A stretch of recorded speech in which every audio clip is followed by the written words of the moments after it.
A gente percebe ao longo da história, né, como que o diabo se levanta contra Deus, contra o plano de Deus, e procura usar as mentes humanas, os corpos humanos, numa rebelião contra Deus. E às vezes as pessoas, justamente porque não têm a vida espiritual, porque não são seladas pelo Espírito Santo, não têm a Bíblia como seu manual de fé e prática, então essas pessoas seguem o curso deste mundo. E a gente vê as ideologias, que são conjuntos de ideias que promovem ações. Então, a gente sabe pela Bíblia que Deus criou o mundo e tudo que no mundo há. Então, foi Deus que criou o homem, criou a mulher, Deus que fez o casamento. Então, Deus, Ele modela, Deus, Ele dá a forma, Deus, Ele estabelece. Mas aí a gente vê que este homem que foi expulso do paraíso, agora busca criar o seu próprio paraíso, da sua maneira, do seu jeito. Então, a gente vê na construção de Babel, justamente o homem e a população se opondo a Deus. Então, Deus falou para se espalhar, para se multiplicar, se povoar toda a face da terra, mas você vê agora uma liderança, você vê uma população contra a palavra de Deus, que se volta contra Deus. Então, isso, ao longo do tempo, tem sido assim. E os profetas naturais, os sábios segundo o mundo, eles profetizam da maneira deles, eles promovem as ideias da maneira deles, engendram essas ideias conforme lhe cabe, e nem sempre são eles os militantes. De repente, os seus discípulos que vão formar exércitos que vai promover uma transformação no mundo. Então, a gente vê, né, na Antiguidade, a gente vê na Idade Média, e a gente vê na modernidade, né, esses militantes que pegam essas ideias e vão forjando um mundo, né, e vai deixando um rastro de destruição, Então, a gente sabe, por exemplo, que os ilustrados na modernidade, né, então eles apostaram tudo no homem, apostaram tudo na capacidade humana de construir um mundo melhor, um mundo sem Deus. E outra, você pode amar o ser humano sem necessariamente amar um Deus. E começam a zombar, começam a ridicularizar, diz que o Deus é uma criação humana.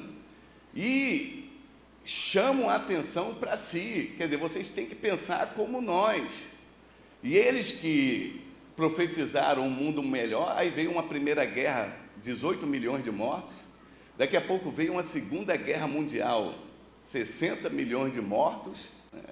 Mas o diabo que está na terra e sempre usa a mente humana, o corpo humano, não se dá por satisfeito. Então, nós temos aí a ONU, a Organização das Nações Unidas, né, que foi criada com um propósito, mas hoje não está neste propósito apenas, e esse órgão, ele é abastecido de ideias e distribui no mundo, né? Vai ser falado aqui sobre a Escola de Frankfurt, vai ser falado aqui sobre várias fontes de ideias, né? Então, dentre essas ideias de mudar o mundo, de transformar o mundo, né, está o comunismo. Agora, como pode o comunismo ser aceito por cristão, ou defendido por cristão, ou ser aplaudido por cristão, se na sua cosmovisão, no seu fundamento, diz que Deus não existe? Então, se Deus não existe, e se eles pegam ideias como o mundo é um acidente, né, o mundo por acaso, né, como que vai haver uma fonte moral, como que vai ter uma referência moral? E esse pessoal que se fundamenta longe da Bíblia, uma sabedoria de homem natural, né, quer dizer, pessoas mortas espiritualmente, eles vão dizer o seguinte: se eu não creio em Deus, porque Deus não existe, a Bíblia é um livro fabricado, um livro feito, né, Então, como que eles vão impor que a família tem que ser homem e mulher?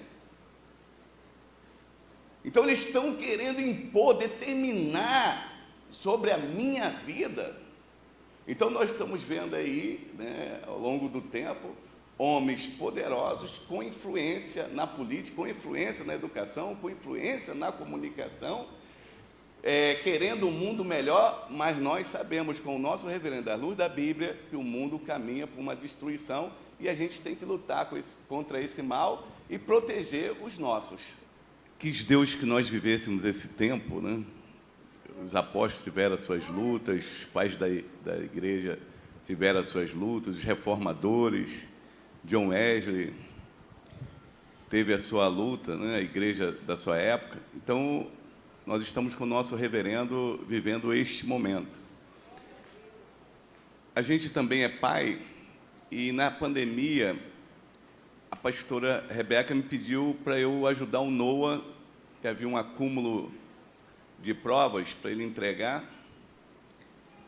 e porque até então eu usava o método da Maria Neuza Nazário, de ensinar. A mamãe alfabetizava a gente já entrava na escola sabendo ler, calcular, tal, e depois mamãe só queria saber da prova final, né? Então, com a Bela e o Noah, fiz a mesma coisa. A gente alfabetizou, botou na escola já sabendo, e depois eu só queria saber a prova final. O mundo mudou. O mundo mudou. E agora, eu então vou entrar em contato com o material do Noah. Eu vou ler o que o Noah tinha que ler e ajudar o Noah na prova. Aí eu vi claramente um material levando o meu filho a ser um revolucionário. Ter dificuldade com os Estados Unidos, com o que os Estados Unidos é.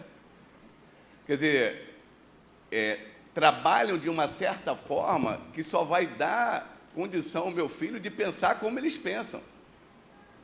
De pensar como eles pensam. Então, não só uma dificuldade com o capitalismo, se tratando de economia, né, e o que envolve o capitalismo, mas uma dificuldade com tudo aquilo que a gente acredita como filho de Deus, como aquele que tem a Bíblia como seu manual de regra, fé e prática. Então, quer dizer, algo que a gente vê, né, e uma das coisas maravilhosas que a gente agradece a Deus pelo presidente Bolsonaro e a sua equipe, o pessoal que apoia, que ajudou a gente ver o quanto o pessoal do viés, né, de ideologia, de abordagem, né, comunista e esquerdista, assumiram tronos no Brasil, como estavam dirigindo o Brasil, levando o Brasil para longe de Deus. E às vezes até hoje, com a ajuda de alguns pastores, que a gente não entende como que alguém pode ser cristão e marxista, cristão e esquerdista. A gente ouvindo o que eles pensam, o que eles falam, então às vezes eles dizem o seguinte: está vendo, eles comem da mão dos outros, eles nunca leram um livro comunista, é o Capital. Mas aí depois eu vi que o José Dirceu, também um expoente do comunismo, nunca leu, porque são volumes. E aí tenta justamente intimidar você, intimidar o seu filho na escola. Quem sabe somos nós temos mestrado, doutorado, nós lemos isso, lemos obra tal, lemos a obra tal, mas nós não precisamos de muito. Como o nosso reverendo nos ensinou aqui, o salmista falou, você com a Bíblia, com o Espírito Santo, você pode ser mais sábio do que os seus professores. Isso é fato. Então, como que um pastor, seja quem for um cristão, vai apoiar uma militância dessa, onde a dialética marxista, materialista, vai nomear, tá? Vai rotular um opressor e quem é oprimido, e promover uma revolta entre os oprimidos contra esse opressor. E na dialética materialista de Marx, um ateu, Deus não tem vez. Então eu não preciso ler Capital mesmo não, Manifesto Comunista, seja qual for a obra aí de tantos outros, para saber que não presta. Ignora Deus, cospe em Deus, xinga Deus. E a gente sabe pela Bíblia que Deus, vê no Salmo 53 ali e outras partes, né, que Deus ri desse pessoal, que diz que ele não existe. Então, como querer um mundo melhor para nossas crianças, para os nossos jovens, onde Deus não faz parte? Então é importante que você não fique intimidado. Os jovens, os adolescentes nas escolas, não fiquem intimidados. Você pode não ter o PhD do teu professor, o doutorado do teu professor, o mestrado do seu professor, mas você sabe que Deus existe, que Ele criou todas as coisas, sustenta todas as coisas, e enviou o seu Filho para salvar pecadores como nós. Sem Jesus ninguém é salvo, seja judeu ou não judeu. Então, há uma ameaça fortíssima, principalmente do lado ocidental do mundo, e com o nosso reverendo aí, com a palavra, a espada desembainhada, é uma guerra espiritual, mas nós somos mais do que vencedores.